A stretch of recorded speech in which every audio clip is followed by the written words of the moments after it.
கேட்டுக்கொண்டிருப்பது பிஜிபி சமுதாய வானொலி நிலையம் பண்பலை ஒலிபரப்பு 90.8 தொட்டதெல்லாம் ஹிட். நேர்களே, இன்று நம்ம பிஜிபி கல்லூரியின் அலைடு ஹெல்த் டிபார்ட்மெண்ட்ல உயர் ரத்த அழுத்தம் அதை குறித்த விழிப்புணர்வு, உயர் ரத்த அழுத்தம்னால என்னென்ன பிரச்சனை ஏற்படும், அதை எப்படி நம்ம பாதுகாத்துக்கிறது அப்படிங்கிறத பற்றி நம்மகிட்டே விளக்கமாக சொல்ல வர்றாங்க. என் பேர் அச்சியா. நான் PGP college of allied health சயின்சஸில் லெக்சரராக இருக்கேன்.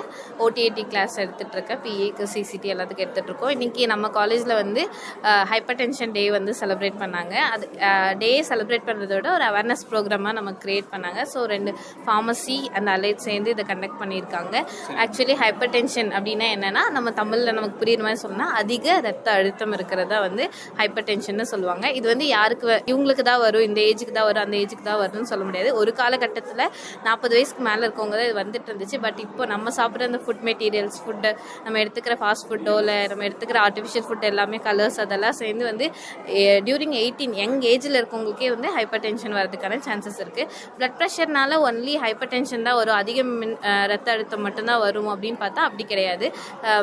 குறைவான ரத்த அழுத்தம் இருந்தாலும் அதுவே நம்ம உடலுக்கு ரொம்ப பாதிப்பை ஏற்படுத்தும் தான்.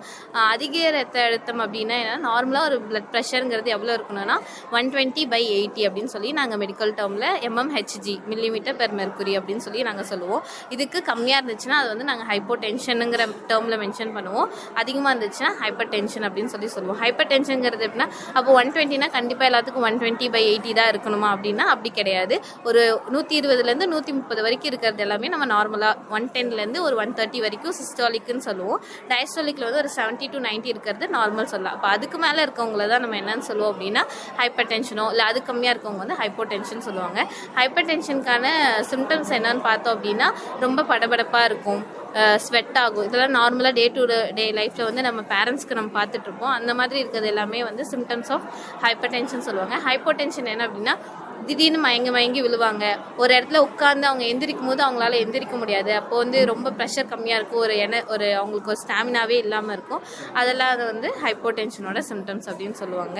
அதனால் அதை பற்றின அவேர்னஸ் நமக்கு வேணுங்கிறதுக்காக நம்ம காலேஜில் இன்னைக்கு கண்டக்ட் பண்ணாங்க.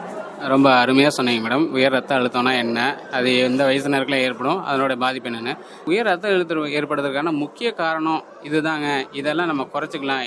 உணவு முறையிலையும் சரி, வாழ்வியல் முறைகள், இதெல்லாம் என்னென்ன மாதிரியா நம்ம மாற்றிக்கிட்டா இதுலேருந்து நம்ம விடுவிச்சுக்கலாம் அப்படின்னு உங்களோட கருத்து சொல்லுங்க மேடம். முக்கியமாக நம்ம என்ன பண்ணணும் அப்படின்னா, நம்ம ஃபுட் ஹேபிட்டை சேஞ்ச் பண்ணிக்கணும். நம்ம fast food, chicken rice, egg ரைஸ்ன்னு சொல்லி நம்ம வாங்கி சாப்பிட்றோம். ஆக்சுவலி என்னென்னா, நான் ஒரு கோட் ஒரு இதில் படித்தேன், ஃபாஸ்ட்டாக சாப்பிட்டுட்டு ஃபாஸ்ட்டாக போய் சேர்ந்துடுறோம் அப்படின்னு சொல்லிட்டு. ஃபாஸ்ட் ஃபுட்டு நம்ம எடுத்துக்கிறதுனால ஃபாஸ்ட்டாக போய் சேர்றோம் அப்படிங்கிறது அதோட மீனிங். என்ன அப்படின்னா, அந்த ஃபுட்டில் எல்லாத்தையுமே மோனோசோடியம் சொல்லிட்டு ஆட் பண்ணுறாங்க. ஸோ அது கம்ப்ளீட்டாக நம்ம பாடிக்கு எடுத்துக்கூடாத ஒரு விஷயம். பட் நம்ம அதை அதோட டேஸ்ட்னால நம்ம அதை எடுத்துக்கிறோம். ஸோ அதை நம்ம அவாய்ட் பண்ணால், ஃபாஸ்ட் ஃபுட்டு மேக்ஸிமம் அவாய்ட் பண்ணாலே, எதுவாக இருந்தாலும் இந்த ப்ராசஸ் பண்ண ஃபுட்டு, ஃபாஸ்ட் ஃபுட் இதெல்லாம் அவாய்ட் பண்ணால், டயட்டை நம்ம கரெக்டாக மெயின்டைன் பண்ணாலே நமக்கு ஹைப்பர் டென்ஷன்லேருந்து இது பண்ணிக்கலாம். பட் இன்னொன்று என்ன, நான் டயட்டையும் நல்லா மெயின்டைன் பண்ணுறேன், பட் எனக்கு ஹைப்பர் டென்ஷன் இருக்குது அப்படின்னா ஹெரிட்டரியாக வரதுக்கான சான்சஸும் இருக்குது. ஹெரிட்டரி மீன்ஸ் பரம்பரையாக கூட இருக்கிறதுக்கான வாய்ப்பு இருக்குது. அதுவும் இல்லை அப்படின்னா நம்ம ஃபுட்டில் சால்ட் எடுத்துக்கிற லெவல் கம்மியாக எடுத்துக்கணும். நம்ம இந்த மாதிரி இதெல்லாம் நம்ம ஃபாலோ பண்ணோம் அப்படின்னா கண்டிப்பாக நமக்கு ஹைப்பர் டென்ஷன் வரதுலேருந்து நம்ம பாதுகாக்கலாம். பட்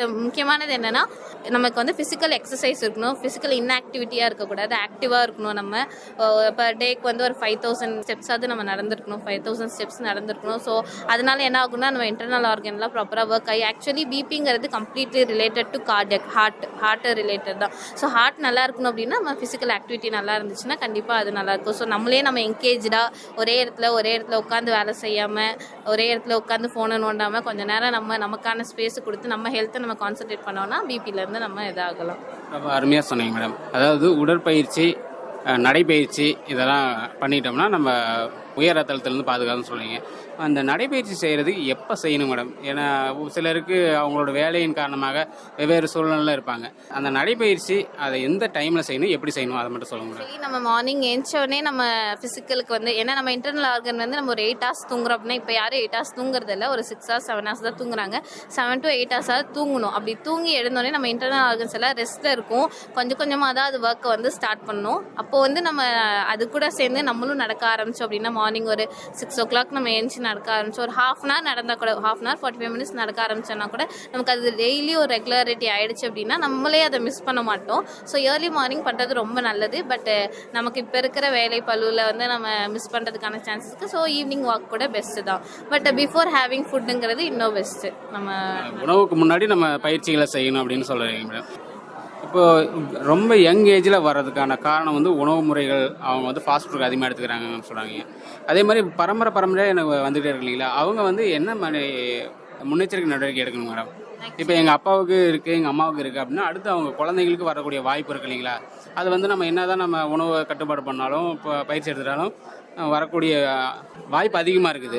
ஸோ அதுக்கு அந்த மாதிரி இருக்கவங்களுக்கு நீங்கள் என்ன சொல்கிறீங்க மேடம்? ஆக்சுவலி ஹெரிடிட்டரியாக வருது, பரம்பரையாக வருது அப்படின்னா ஓகே, அது அவங்களுக்கு வரக்கூடியது தான். பட் அதை நம்ம என்ன பண்ணணும்னா இன்னும் ட்ரிகர் பண்ணக்கூடாது. ட்ரிகர் பண்ணுறதுன்னு நமக்கு ஆல்ரெடி வரும் அப்படின்னு இருந்தாலும் திரும்பி நம்ம எந்த ஒரு ஃபிசிக்கல் ஆக்டிவிட்டியோ எந்த ஃபுட்டு ஸ்டைலோ நம்ம ஒழுங்காக ஃபாலோ பண்ணலைன்னா அது இன்னும் ட்ரிகர் பண்ணி that leads to serious condition. அதனால் பிபியை வந்து நம்ம ஒழுங்காக கண்ட்ரோல் பண்ணலைன்னா அதுக்கு அடுத்த லெவல் போகிறது தான் வந்து இந்த கார்டியக் அரெஸ்ட்டுங்க.